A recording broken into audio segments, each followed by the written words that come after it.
शुभ सकाळ समस्तଙ୍କୁ मोर समस्त दर्शकଙ୍କୁ गुरुजन मानଙ୍କୁ भक्तिपूत प्रणाम। सबुदिन परी आज मध्य एक गल्प एक शिक्षणीय गल्प जहाँकि मु आपन पाखरे उपस्थापन करी आप निश्चय भाव गल्पटी आपन को भल लगे। संसार रे केही भी कहि परिबेनी जे मु सबुठु खुशी बा सबुठु खुशी जीव ताहाको नै एक गल्प निश्चय भाव गल्पटी आपन भल लागिवो। अति सुंदर गल्पटी सुंदर कहीदेले मु हबनी। आपन जदि हृदय स्पर्शी लगिला ताहले आपन निश्चय भाव लाइक सब्सक्राइब और शेयर करेंगे। चलन जीवा गल्प। एकदा कौन होला गोटे काऊ गोटे आईना आगे निजक देखिला एवं निजक सी कहला अरे मु एते कदर्य मु एते कदाकार से लोक मैंने मत समस्त घृणा करती एवं मु जो बसे मत घोड़े दिखती। से निजक निजे देखी बहुत कष्ट पाउची बहुत दुख पाए। से कहला ठीक अच्छी मु जदि कला बोली लोक मैंने मत घृणा करती तुम लोक मैंने मत केवे भल पाती ना मु जाई देखिबा हंस को पचारि हंस सुखरे अच्छी ना दुखरे अच्छी। तो तापर से कौन कला जंगल मझिरे गोटे पोखरी थिला एवं से पोखरी रे हंस माने खेलुथिले। सकाळु सकाळु सूर्य उदय होइछन्ती एवं सूर्यंकर सुनेली किरण से पोखरी उपरे पड़ुची। हंस माने खेलुचंती। से हंस मान मध्य जे सब श्रेष्ठ हंस थिला एवं सुंदर थिला से ताकू जाई पचारला हंस भाई तुमठू सुखी प्राणी संसार कहीं नहांती तमे देखिबाकू अति सुंदर लोक माने मध्य तुमको देखि तुमको देखिया पे आसंती एठिकी तुमको खाइबाकू दियंती ना तो सहित तुमको स्नेह मत करती किंतु मु गोटे जीव मत कहीं पसंद करती। हंस कला अरे भाई तू तो कथा कहीदेलु तू कि सब खुशी प्राणी कारण तू जोटी चाहलु से बसिलु जहाँ चाहलु से कलु तोते कहीं प्रतिबंधक दबार नहीं तोते कहीं कष्ट दबार नहीं किंतु मु हंस मु देखा सुंदर किंतु सदाबले मो जीवन प्रति मोर भय थाए कारण मते समस्ते गोड़ी खाइबा इच्छा माने शिकारी पक्षी शिकारी माने मते मारिया माने लुचि बसता छंचाण मते खाइबा बसता बिलेई कुकुर से माने सदाबले मो मांस खाइबा आग्रही था से मो जीवन प्रति मते भारी भय थाए।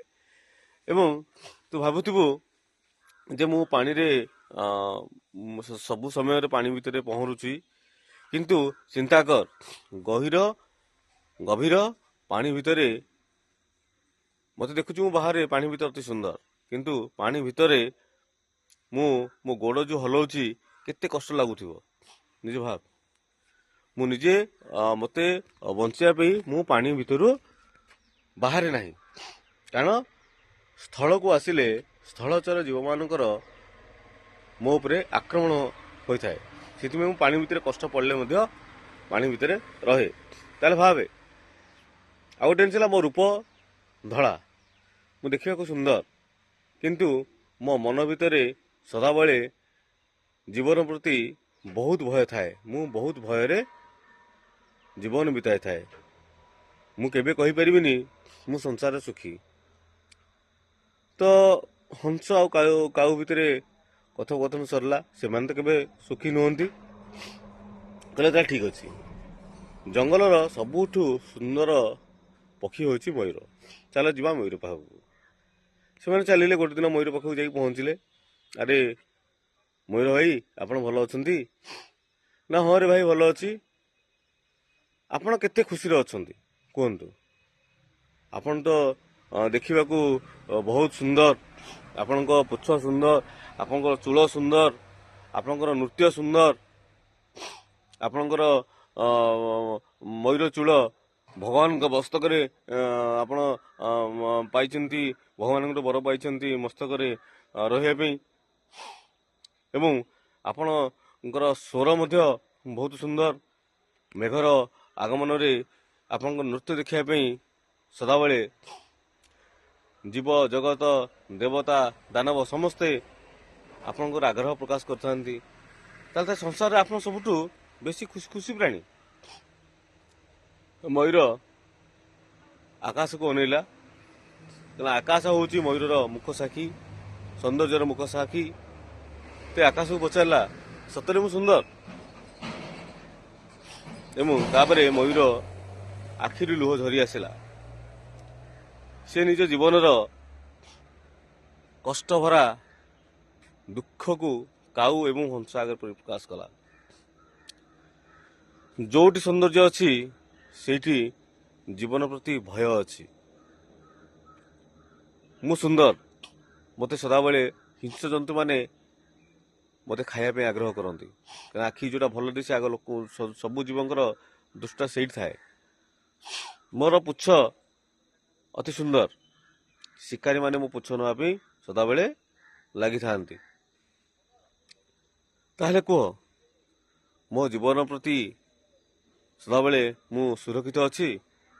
ମୋ ଜୀବନ ବିନାଶ ହେବାର ମୁଖ୍ୟ କାରଣ ହେଲା ମୋର ସୌନ୍ଦର୍ଯ୍ୟ। ମୁଁ କେବେ କହିପାରିବିନି ଯେ ମୁଁ ଜୀବନରେ ଯେତେ ପ୍ରାଣୀ ଅଛନ୍ତି ସମସ୍ତଙ୍କୁ ସୁଖୀ ପ୍ରାଣୀ, କେବେ କହିପାରିବାନି ଆଜ୍ଞା। ଆଉ ଜୀବନରେ ଯେଉଁମାନେ, ଏଇଥିରୁ ଆମେ ଶିଖିବା ଯେ ଜୀବନରେ କେହି ସୁଖୀ ନୁହନ୍ତି। ନିଜ କର୍ମକୁ ନେଇକି ଆମେ ସୁଖୀ ହେଉ, ନିଜ କର୍ମକୁ ନେଇକି ଆମେ ଦୁଃଖ ହେଉ। ଯଦି ଆମେ ସଠିକ୍ କର୍ମ କରୁଛେ ତାହେଲେ ଆମ ଜୀବନରେ ସୁଖ ଅଧିକ ରହିବ ଏବଂ ଦୁଃଖ କମ୍ ରହିବ। ଏମିତି କୌଣସି ଜୀବ ନାହିଁ ଯିଏ କହିଦେବ ଯେ ମୁଁ ସବୁଠୁ ଖୁସି ପ୍ରାଣୀ। এই କଥା ମୟୂର କାଉକୁ କହିଲା ଏବଂ କାଉ କହିଲା, ଆରେ ଠିକ୍ କଥା ତ, ତାହେଲେ ତ ମୁଁ କଳା ହେଲେ କ'ଣ ହବ? ମୁଁ ତ ଯାହା ଚାହୁଁଛି ସେୟା କରିପାରୁଛି, ତାହେଲେ ମୁଁ କାହିଁ ମନ ଦୁଃଖ କରିବି? ସଂସାରରେ ଯେତେ ଜୀବ ଅଛନ୍ତି କୌଣସି ଜୀବ କହିପାରିବେ ନାହିଁ ଯେ ମୁଁ ସବୁଠୁ ଖୁସି। ଆଉ ମଣିଷ ସଦାବେଳେ ଅନ୍ୟକୁ ଦେଖେଇଥାଏ ମୁଁ ଖୁସି ଅଛି ଖୁସି ଅଛି, କିନ୍ତୁ ମଣିଷ ମନ ଭିତରେ ଯେଉଁ ଗଭୀର ଦୁଃଖ ସିଏ କେବେ ପ୍ରକାଶ କରିପାରେ ନାହିଁ। ସେଥିପାଇଁ ଆଜ୍ଞା କେବେ କାହାକୁ ଆପଣ ଦେଖି ତାକୁ ଆପଣ ପରଖିବେନି ଏବଂ କାହାକୁ ଦେଖି ଆପଣ ତା ଉପରେ ମତାମତ ଦେବେନି। ସଂସାରରେ ଯଦି ଆମେ ସଂସାର ଆସିଛେ, ଦୁଃଖ କଷ୍ଟ ସୁଖ ଆନନ୍ଦ ଏମାନେ ପରସ୍ପର ପରିପୂରକ। ଏମାନେ କେତେବେଳେ ଆମ ପାଖରେ ଥିବେ, କେତେବେଳେ ଆମ ପାଖରେ ରହିବେ ନାହିଁ, ସେଇଟା ନିଜ କର୍ମ ଉପରେ ହିଁ ନିର୍ଭର କରେ। ସେଥିପାଇଁ ଆମେ କେବେ କହିପାରିବାନି ଯେ ଆମେ ସବୁଠାରୁ ସୁଖୀ ପ୍ରାଣୀ। ଏହି ଗଳ୍ପ ମାଧ୍ୟମରେ ମୁଁ ଆପଣଙ୍କୁ କିଛି ସଂକ୍ଷିପ୍ତରେ କିଛି ଜଣାଇବା କଥା ବା ନୀତି ଶିକ୍ଷା ଦେଲି। ନିଶ୍ଚୟ ଭାବେ ମୋ ଗପଟି ଆପଣଙ୍କୁ ଭଲ ଲାଗିବ। ଯଦି ଭଲ ଲାଗୁଛି ତାହେଲେ ଲାଇକ୍, ସବସ୍କ୍ରାଇବ୍, ସେୟାର କରନ୍ତୁ ଏବଂ ମୋତେ ଷ୍ଟାର, ମୋର ଆକ୍ଟିଭେଟ୍ ହେଇଯାଇଛି, ଷ୍ଟାର ଦିଅନ୍ତୁ।